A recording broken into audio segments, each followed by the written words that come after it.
باللہ من الشیطان الرجیم بسم اللہ الرحمن الرحیم۔ آج ہم سورۃ البقرہ کی آیت نمبر 72 اور 73 کا مطالعہ کریں گے۔ ارشاد باری تعالیٰ ہے وَإِذْ قَتَلْتُمْ نَفْسًا فَادَّارَأْتُمْ فِيهَا وَاللَّهُ مُخْرِجٌ مَا كُنْتُمْ تَكْتُمُونَ۔ پچھلی آیات سے بنی اسرائیل کی تاریخ کے کچھ واقعات کا ذکر چلا آ رہا تھا، ان میں سے ایک واقعے کا ذکر اس آیت میں بھی ہے کہ وَإِذْ اور جب، واو عاطفہ ہے، کنجنکشن اس کا معنی اور، ایذ یہ ظرف زماں ہے، ٹائم ایڈورب اس کا معنی جب یا وین، وَإِذْ اور جب، قتلتم قتل کیا تم نے یا قتل کر ڈالا تم نے، یو کلڈ یہ پاسٹ ٹینس ہے، فعل ماضی، جمع مذکر حاضر، قتل تم میں جو تم ہے یہ جمع مذکر حاضر کی وجہ سے ہے، اس کو انڈیکیٹ کرتی ہے۔ وَإِذْ قَتَلْتُمْ اور جب قتل کر ڈالا تم نے، نفسن ایک شخص کو، a person، یہ نفسن جو ہے اس کے آخر میں تنوین ہے، تنوین اس چیز کی نشانی ہوتی ہے، یہ دو زبر یا دو زیر یا دو پیش، کہ یہ اس میں نقرہ ہے، یہ کوئی خاص شخص نہیں ہے، کوئی بھی شخص، تو اس لیے اس کا ترجمہ جو ہے آ پرسن یا ایک شخص کیا گیا ہے۔ وَإِذْ قَتَلْتُمْ نَفْسًا اور جب قتل کر ڈالا تم نے ایک شخص کو، فَادَّرَأْتُمْ فا جو ہے اس کا معنی پھر یا دین ہے، یہ فا جو ہے از جو ہے وہ شرطیہ اگر سمجھا جائے تو یہ پھر فا جو ہے یہ جواب الشرط کے طور پہ آیا ہے کہ جب قتل کر ڈالا تم نے ایک شخص کو تو یا پھر، فَادَّرَأْتُمْ یہ تو دارا فَادَّرَأْتُمْ میں ادَّرَأْتُمْ ہے، یہ اصل میں تَدَارَأْتُمْ تھا جو کہ باب تفاعل ہے، اس کا معنی ہوتا ہے باہم ایک دوسرے کی طرف دھکیلنا یا کسی الزام وغیرہ کو اپنے سے ہٹا کر دوسرے پر ڈھالنا۔ اس کا جو مادہ ہے دال را اور حمزہ، اس کا بنیادی معنی دھکا دینا، رفع کرنا، زائل کرنا، چھوڑنا، ہٹانا یا دور کرنا ہے۔ تو تداراتم تم باہم ایک دوسرے سے جھگڑنے لگے یا باہم ایک دوسرے کی طرف الزام کو دھکیلنے لگے یا باہم دھکم دھکا ہونے لگے۔ تو یہ جو باب تفاعل ہے اس میں باہم ہونے کے یا مشارکت کے معنی پائے جاتے ہیں، یہ خاصیت پائی جاتی ہے۔ فَدَّرَأْتُمْ پھر تم باہم دھکم دھکا ہونے لگے۔ فیہا اس کے بارے میں، فی حرف جار ہے، پریپوزیشن، ہا جو ہے یہ ضمیر ہے یا پروناؤن ہے واحد مؤنث غائب، یہ نفس کے لیے ہے، نفس جو ہے عربی زبان میں مؤنث ہوتا ہے، تو یہ ہا کی ضمیر جو ہے یہ پروناؤن ہے، یہ اس نفس کے لیے آیا ہے یا اس شخص کے لیے آیا ہے۔ اور جب قتل کر ڈالا تم نے ایک شخص کو، پھر تم اس کا الزام باہم ایک دوسرے پہ ڈالنے لگے یا باہم دھکم دھکا ہونے لگے اس قتل کے بارے میں۔ واللہ اور اللہ، یہ واو استنافیہ بھی ہو سکتا ہے، اللہ مخرج باہر نکالنے والا، مخرج جو ہے یہ ناؤن ہے، اس میں فاعل ہے، یہ باب افعال سے فعل ماضی ہوتا ہے اخرجا، اور مضارع ہوتا ہے یخرجو، اور امر ہوتا ہے اخرج، تو اس سے اس میں فاعل ہوتا ہے مخرجن، اسی وزن پہ ہے مسلمن یا مجرمن، تو یہ مخرجن ہے باہر نکالنے والا، تو اللہ باہر نکالنے والا تھا ترجمہ ماضی میں اس لیے آیا ہے کہ پیچھے سے ماضی کا جو ٹینس ہے وہ چلا آ رہا ہے، واللہ مخرجن اور اللہ باہر نکالنے والا تھا، ما موصولہ ہے، وہ جو کنتم تکتمون، کنتم کا مطلب ہوتا ہے تم تھے، یہ فعل ماضی ہے جمع مذکر حاضر، اور تکتمون جو ہے تم چھپاتے ہو یا تم چھپاؤ گے، یہ فعل مضارع ہے، لیکن جب یہ تکتمون فعل مضارع سے پہلے کنتم آ گیا تو یہ بن گیا ماضی استمراری یعنی پاسٹ کنٹینیوس، جو تم چھپا رہے تھے۔ واللہ مخرج ما کنتم تکتمون اور اللہ باہر نکالنے والا تھا یا ظاہر کرنے والا تھا یا خارج کرنے والا تھا وہ جو تم چھپا رہے تھے، یعنی اگر تم قاتل کو چھپا رہے تھے تو اللہ اس کو ظاہر کرنے والا تھا۔ تو بنی اسرائیل کے واقعہ یہ بتایا جا رہا ہے کہ بنی اسرائیل میں سے لوگوں نے ایک شخص کو قتل کر دیا اور اس کا الزام وہاں ایک دوسرے پہ ڈالنے لگے، اور اللہ جو ہے وہ چیز اس چیز کو وہ چھپا رہے تھے وہ اس کو باہر نکالنے والا تھا۔ کہ ماں جو ہے یہ عام طور پہ کسی چیز کو چھپانے کے لیے آتا ہے، اگر من آئے تو کسی شخص کو چھپانے کے لیے آئے گا، اور ماں جو ہے یہ عام طور پہ کسی چیز کے لیے آتا ہے، اور من جو ہے یہ عام طور پہ کسی شخص کے لیے یا وہ عاقل کے لیے آتا ہے۔ فقلنا، پھر یا پس، قلنا کہا ہم نے، اس میں جو نا ہے اس کا معنی ہوتا ہے ہم، یہ فعل ماضی ہے جمع متکلم، اللہ تعالیٰ نے اپنے لیے جمع کا صیغہ استعمال کیا ہے جو کہ اللہ تعالیٰ کے جلال یا عظمت یا اس کی میجسٹی کی عکاسی کرتا ہے، جمع کا صیغہ، جیسے رائل وی ہوتا ہے۔ تو پھر یا پس کہا ہم نے، وی سیڈ، فقل نضربوہ، تو اس کو اگلے سے ملا کے پڑھیں گے، فقل نضربوہ یا فقل نضربوہ، یہ جو اضربوہ بو ہے یہ فعل امر ہے جمع مذکر حاضر، امپیریٹو یہ سینٹنس بن جاتا ہے، اسٹرائک کرو یا مارو یا ضرب لگاؤ، ہو، فقل نضربوہ، مارو اس کو۔ اب یہ جو ہو ہے پروناؤن، اس سے کیا مراد ہے، اس کے بارے میں مختلف ڈسکشنز ہیں تفاسیر کی کتابوں میں۔ یہ ہو جو ہے یہ ضمیر یا پروناؤن ہوتا ہے واحد مذکر غائب کے لیے، تو پیچھے جو نفس ہے نفس ہوتا ہے مؤنث، تو یہاں ایک خیال یہی ہے کہ جو اس شخص کی لاش ہے اس کے لیے ضمیر آئی ہے یا یہ پروناؤن ہو آیا ہے جو کہ مذکر ہے، تو لاش جو ہے اس کے لیے یہاں پہ ہو کا پروناؤن جو کہ مذکر یا میسکولن پروناؤن ہے وہ آیا ہے، فقل نضربوہ، پھر کہا ہم نے مارو اس کو، بی بادیہا، ساتھ اس کے بعد کے، یعنی اس کے بعد حصے کے ساتھ اس کو مارو۔ اب فقل نضربوہ میں جو ہو ہے اور بے باز ہا میں جو ہا ہے، یہ دو ہو اور ہا بڑے امپورٹنٹ ہیں، دونوں پروناؤن ہیں۔ قل نضربوہ میں جو ہو ہے یہ ہے مذکر کے لیے واحد مذکر غائب، اور بے بعد ہا میں جو ہا ہے یہ ہے واحد مؤنث غائب کے لیے۔ اب جو ہو ہے اس سے عام طور پہ سمجھا جاتا ہے کہ اس سے مراد لی گئی ہے وہ لاش اس شخص کی جس کو مار دیا گیا، قتل کر دیا گیا، اور بباد ہا میں جو ہا ہے اس کے بارے میں دو رائے ہیں۔ ایک رائے یہ ہے کہ ہا سے مراد وہ بقرہ ہے کہ جس کو ذبح کیا تھا، اور پچھلی آیات میں جس کا ذکر ہے، تو اس کے بعد حصے سے یا اس کے ایک ٹکڑے سے مارو اس لاش کو۔ دوسرا خیال یہ ہے کہ یہ ہا جو ہے یہ اس نفس کو کہا گیا ہے کیونکہ اس نفس کے لیے بھی ضمیر ہا مؤنث کی استعمال ہوتی ہے، تو اس شخص کے ہی کچھ حصے کو اس کی لاش سے مارو، یعنی ہو سکتا ہے کہ اس کے بازو کو یا اس کے پاؤں کو تو نہیں ہو سکتا، کچھ بھی کوئی حصہ، اسی کا حصہ اس لاش کو مارو۔ تو جو بے جان لاش کے لیے یہ ہو کی ضمیر آئی ہے، اور شخص کو ایز اے ہول جب اس کی پرسنالٹی سافٹ ویئر اور ہارڈ ویئر دونوں کو کٹھا کنسیڈر کیا گیا یا کٹھا مخاطب کیا ہے تو اس کے لیے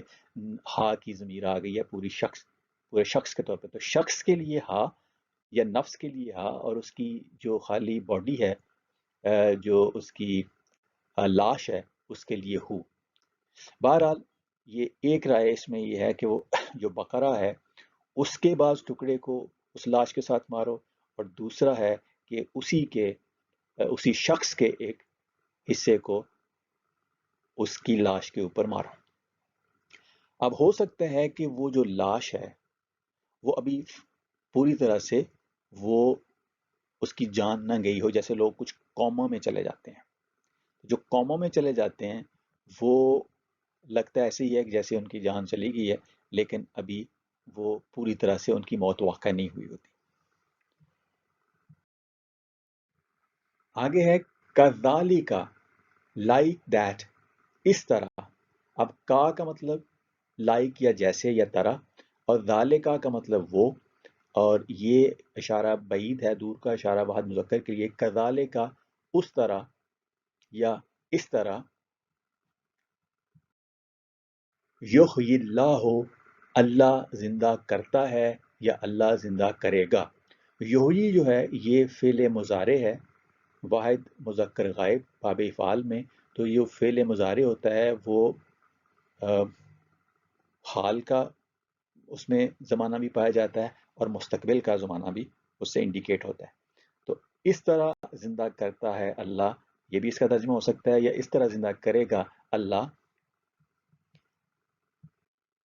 الموتا. کذالک یحیی اللہ الموتا. الموتا اس میں منصوب جمع ہے، مردے یا دیٹ، کہ اس طرح اللہ مردوں کو زندہ کرے گا. اب جو مردہ اور زندہ ہے یا حیات اور ممات ہے، اس کے عربی زبان میں مختلف معنی پائے جاتے ہیں، ان کو بھی ہم تھوڑی دیر میں دیکھیں گے. جو حیات اور جو موت ہے، اس سے مراد صرف یہی نہیں ہوتا کہ ایک بالکل ہی بے جان اور ایک بالکل ہی جو جاندار یا زندگی والی چیز ہو، بلکہ اس کے اور کچھ معنی بھی عربی لغت میں ہوتے ہیں، وہ بھی ابھی ہم دیکھتے ہیں. جیسے ماتا یموتو موتن جو ہے، اس کا ایک معنی تو یہ ہوتا ہے کہ فزیکلی ڈیڈ ہو جانا، جسم کا مردہ ہو جانا، مر جانا یا جان کا چلا جانا. یہ لغوی معنی ہے، ڈکشنری میں پایا جاتا ہے. ڈکشنری میں یہ معنی پایا جاتا ہے کہ حس یا احساس کا مردہ ہو جانا، یا ہوش و حواس کھو بیٹھنا، یا بے ہوش ہو جانا. اگر کوئی بے ہوش ہو جائے، سینسیشن کو لوز کر جائے یا کوما میں چلا جائے، تو اس کے لیے بھی موت کا لفظ آتا ہے. تو ہو سکتا ہے کہ وہ جو مردہ ہے، جس کو مردہ سمجھا جا رہا تھا، قتل کیا تھا انہوں نے، ابھی اس میں جان باقی ہو، وہ کومے میں چلا گیا، ہو سکتا ہے. یہ ایک امکانات میں سے ہے. ویسے عقل و خرد کا مردہ ہو جانا، اس کو بھی کے لیے عربی میں موت کا لفظ آتا ہے، لیکن یہاں پہ ظاہر مراد نہیں ہے. گہری نیند سو جانا، یہ بھی موت، اس کا لفظ اس معنی میں استعمال ہوتا ہے عربی زبان میں. ذلیل و خوار ہو جانے کے لیے بھی، پستی فروتنی یا عاجزی کے لیے بھی، مفلسی کا شکار ہو جانا، بہت زیادہ ضعیفی کا شکار ہو جانا. جیسے مردہ قوم میں زندہ قوموں کے الفاظ بولے جاتے ہیں. بہت زیادہ رنج و غم یا خوف کا شکار ہو جانا، ساکت یا بے حرکت یا بے آواز ہو جانا، ہوا رک جانا یا آگ کا بجھ جانا، زمین کا مردہ ہو جانا یعنی خشک بنجر یا بیابان ہو جانا، کپڑوں کا بسیدہ ہو جانا. تو موت کا لفظ جو ہے عربی ڈکشنری میں مختلف معنوں میں استعمال ہوتا ہے. اس طرح جو حیات کا لفظ ہے، وہ بھی مختلف معنوں میں استعمال ہوتا ہے. ایک لٹرل معنی ہوتا ہے کہ جسمانی طور پر زندہ ہو جانا، زندہ ہونا یا جسم میں جان ہونا، قوت نامیہ کا ہونا، سانس کا چلتے رہنا، ہوش و حواس میں ہونا، قوت احساس کا ہونا، سینسز کا برقرار ہونا، عقل و فکر کے طور پر زندہ ہونا، قوت عقل کا موجود ہونا، جاگتی حالت میں ہونا، زندہ قوموں کی طرح ترقی اور خوشحالی کی حالت میں ہونا، اچھی صحت مند اور توانائی کی حالت میں ہونا،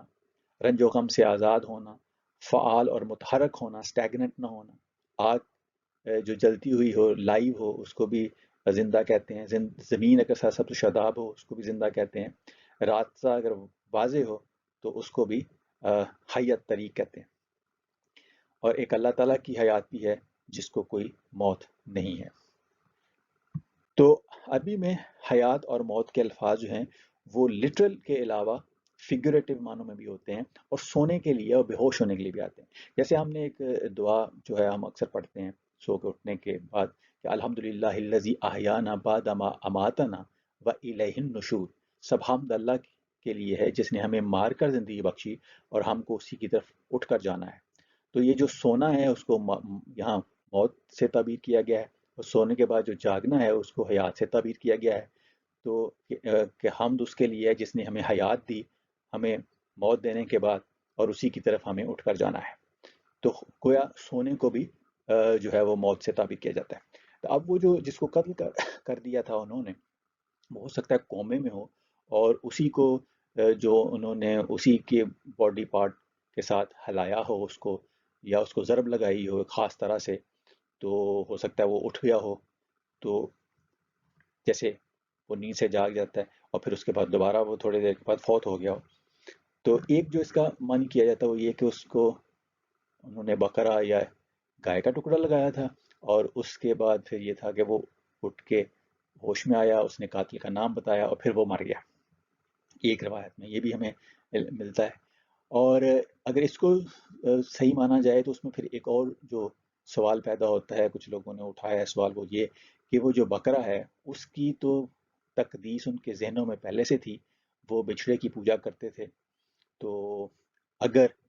وہ اس کے ٹکڑے لگانے کی وجہ سے ایک مردہ زندہ ہو گیا تو اس سے تو ان کا پھر وہ جو تقدس تھا وہ شاید ان کے ذہنوں میں اور زیادہ ہو جاتا کہ یہ جو ہے یہ تو معجزہ اس گائے کا ہو گیا کہ گائے کے گوشت لگانے سے ایک مردہ جو ہے وہ زندہ ہو گیا، تو ان لوگوں کا خیال ہے کہ ایسا جو ہے وہ شاید صحیح نہیں ہے کہ ایک گائے کے ٹکڑے کے لگانے سے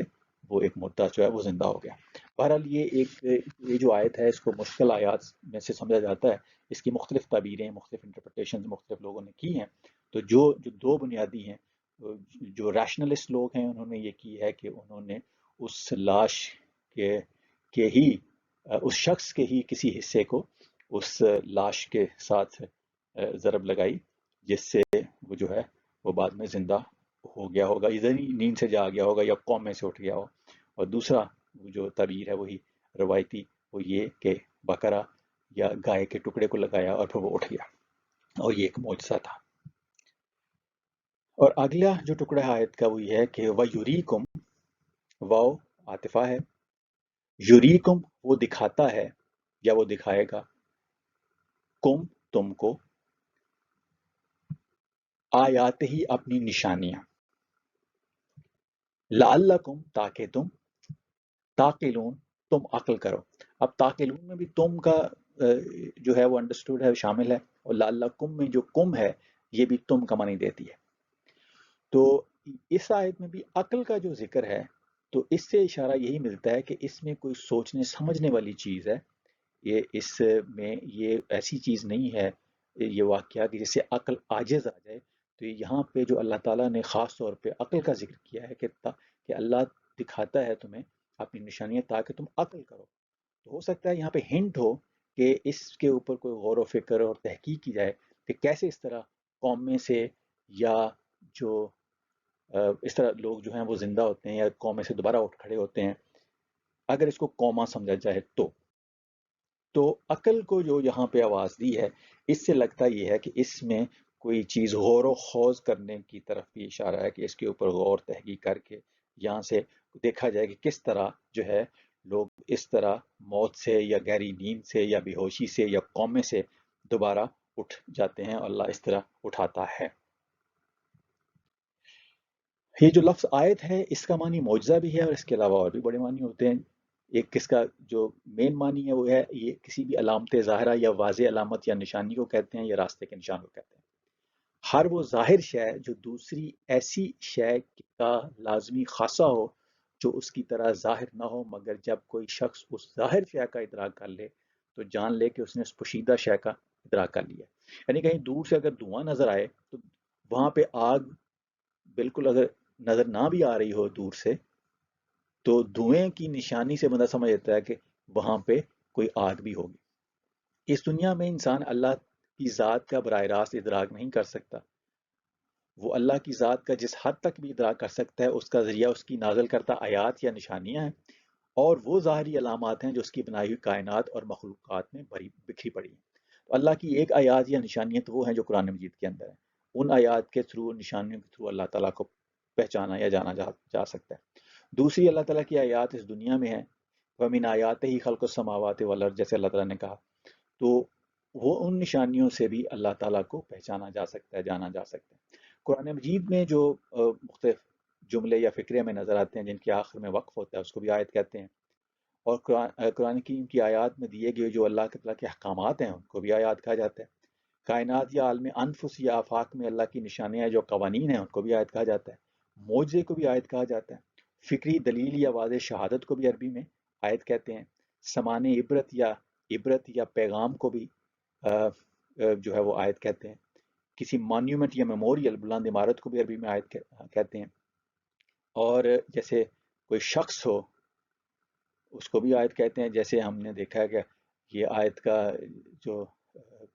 آیت کا جو لفظ ہے وہ شخصوں کے لیے بھی یہ ایران میں لوگ استعمال کرتے ہیں کہ یہ آیت اللہ ہے، تو خیر وہ کسی اور معنوں میں استعمال کرتے ہوں گے، لیکن بہرحال عربی لغت میں ہول کمپنی آف مین یا پیٹرن یا پیراگون یا پیراڈائم، اس کے لیے بھی، یا ماسٹر پیس کے لیے بھی، یا کسی انڈیویجول یا کسی شخص کے لیے بھی لفظ آیت کا آتا ہے. تو عربی زبان میں مختلف تراجم ہوتے ہیں، ایک ہی لفظ کے نا مختلف معنی ہوتے ہیں.